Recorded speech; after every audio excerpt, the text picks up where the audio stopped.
আসসালামু আলাইকুম রহমতুল্লাহ বরকতু। হ্যালো বন্ধুরা, কেমন আছো? আলহামদুলিল্লাহ, আমিও ভালো আছি। দেশের বাইরে থেকে আমার যারা ভিডিওটা দেখছো তাদের করে অসংখ্য ধন্যবাদ।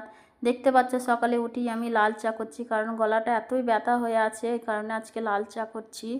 বন্ধুরা, সকাল 7টা বাজে, তারপরেই দেখি খাবার পানি নল ছেড়েছে। আমরা কি করি, চাটা তাড়াতাড়ি করে খেয়ে নিই, আবার সবাই মিলে পানি ভরতে লেগে যায়।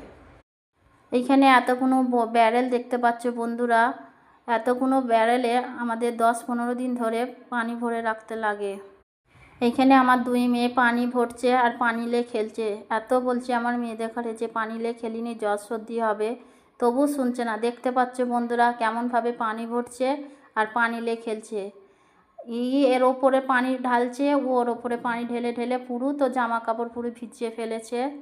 এইখানে পানি 10-15 দিন পর পর ছাড়ে। পানি ভরা হয়ে যাওয়ার পরই আমি রান্নার দিকে চলেছি। দেখতে পাচ্ছ এখানে কত রকম মাছ রয়েছে, তেলাপিয়া মাছ, পোনা মাছ, ট্যাংরা মাছ,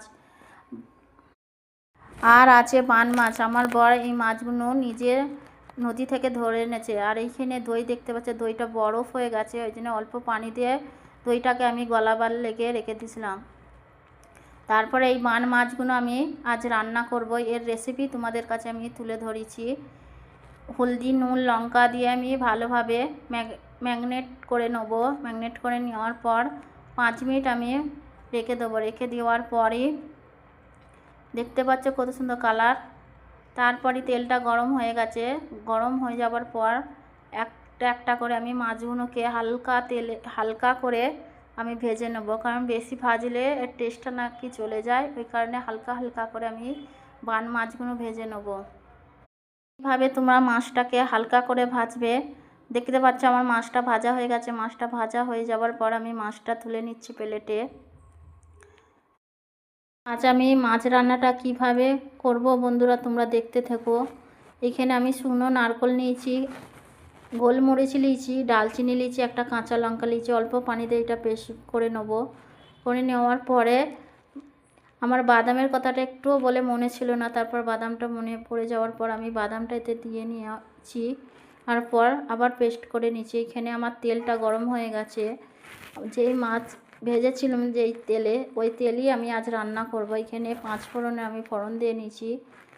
তারপর আগে থেকে আমি বড় বড় 2টো পেঁয়াজ আমি চোখ চোখ করে কেটে নিয়েছিলাম। কেটে নিয়ে যাওয়ার পর তেলটা গরম হয়ে গেছে, 5 ফোড়নও দিয়েছি। তারপরেই আমি পেঁয়াজটাকে আমি হালকা করে আমি একদম তেলেতে ভেজে নেব। আর 1 চামচ আমি নুন দিয়েছি যেন পেঁয়াজটা গলে যায়। তারপরে একটু আদা দিয়েছি, আদা দিয়ে ভালোভাবে একটু ভেজে নিয়েছি। ভেজে নেওয়ার পর যেই পেস্টটা আমি আগে থেকে আমি করে রেখেছিলাম, নারকেল, কাঁচা লঙ্কা, গোলমরিচ, ওই পেস্টটা দিয়ে ভালো করে একটু আমি ভেজে নিয়েছি। ভেজে নেওয়ার পরে এখানে নুন, লঙ্কা, ধনে, জিরে সব কিছু দিয়ে হালকা পানি দিয়ে আমি মশলাটাকে আমি ভালোভাবে কষে নেব। এইখানে আমি অল্প একটু দই দিয়ে নিয়েছি। দইটাকে আমি ভালোভাবে মশলার সাথে আমি কষে নেব, না হয় একটা দইয়ের মধ্যে খাটা গন্ধ থাকে, ওই কারণে 5 মিনিট আমি মশলাটাকে ভালোভাবে কষে নেব। কষে নেওয়ার পরে একটা আমি আগে থেকে ছোট টমেটো কেটে রেখেছিলাম, টমেটোটাও আমি দেবো, দিয়ে নিয়েছি। নেওয়ার পরে ভালোভাবে আমি মশলাটাকে আবার 5 মিনিট কষে নেব। কষে নেওয়ার পর দেখতে পাচ্ছ বন্ধুরা তেল কত সুন্দর ছেড়ে গেছে, কালারটাও কত সুন্দর হয়েছে। এখানে আমার মশলাটা কষানো হয়ে গেছে, এবার আমি পানি দিয়ে নেব। আমার ভিডিওটা তো বন্ধুরা তোমাদের কাছে কেমন লেগেছে অবশ্যই আমাকে কমেন্টের মাধ্যমে জানিও। আশা করি তোমাদের ঘরে আমার ভিডিওটা ভালো লাগবে।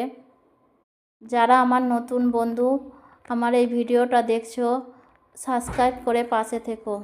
যারা আমার এই ভিডিওটা দেখছো একটা লাইক করে দিও, একটা কমেন্ট করে দিও, তোমার বন্ধুদের ঘরে দেখার সুযোগ করে দিও। এখানে আমি একটা একটা করে মাছগুলো দিয়ে নিচ্ছি। তারপরেই আমি হালকা রসালো করে আমি মাছটাকে রান্না করে নেব। আমার মিষ্টি আপুরা, আমার মিষ্টি দিদি ভাইরা, আমার ভাইরা সবসময় আমার পাশে থেকো। তোমরা দেখতে পাচ্ছ আমার রান্নাটা পুরোপুরি হয়ে গেছে। রান্নাটা কত সুন্দর কালার হয়েছে দেখতে পাচ্ছ বন্ধুরা। সবাই ভালো থেকো, সুস্থ থেকো। আজকের মতো এটুকু, সবার জন্য দোয়া রইল।